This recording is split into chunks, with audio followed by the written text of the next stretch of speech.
Kasvustrateegia koostamisel me alustame tavaliselt küsimusest, kuhu kasv kinni jääb. Kui kõiki põhjuseid üldistada, siis kõige suuremaks osutub üllatus tänapäevane tehnoloogia.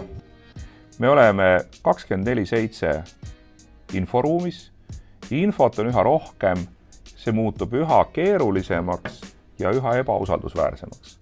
Ja need põhjused, miks pärast info usaldusväärsus kogu aeg kahaneb, on teatud mõttes kinni meedia loogikast. Meedia muutub üha rohkem jama ja juhtumipõhiseks.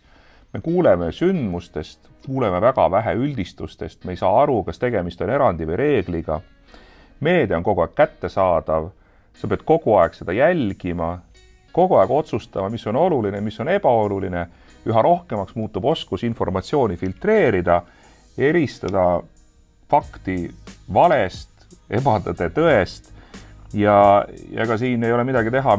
Meedia loogika, mis loeb klikke, aga mitte fakte, aitab sellele kõvasti kaasa.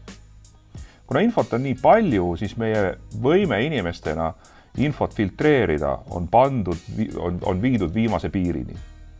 Ja kui me enam ei suuda filtreerida, siis juhtub see, et meil kaob ära kindlustunne, asjad lähevad segaseks, me hakkame neid lünkasid, mis selle info vahel on, täitma enda oletustega.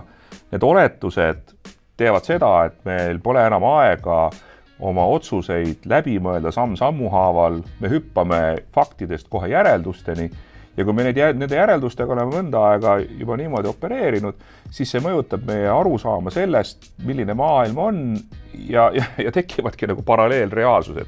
Ühed inimesed elavad ühes ja teised teises reaalsuses.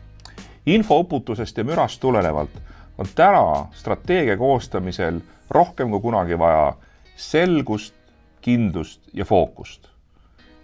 Kus on kasvupotentsiaal, milliste tegevustega me selle kätte saame, millised on kõige suurema mõjuga tegevused, millele me peame keskenduma, kuidas fookust hoida, kuidas tõrjuda müra, kuidas tõrjuda segajaid, kuidas hoida ka oma strateegia igapäevaselt väliskeskkonna muutustega kooskõlas niimoodi, et me reaalselt suudaksime kasvada rohkem kui konkurendid. Kui infot on palju ja aega on vähe, siis on vältimatu tulemus see, et me hakkame rööprähklema, kaotame fookuse, kaob selgus, kaob kindlustunne ja see on peamine põhjus, kuhu kasv kinni jääb.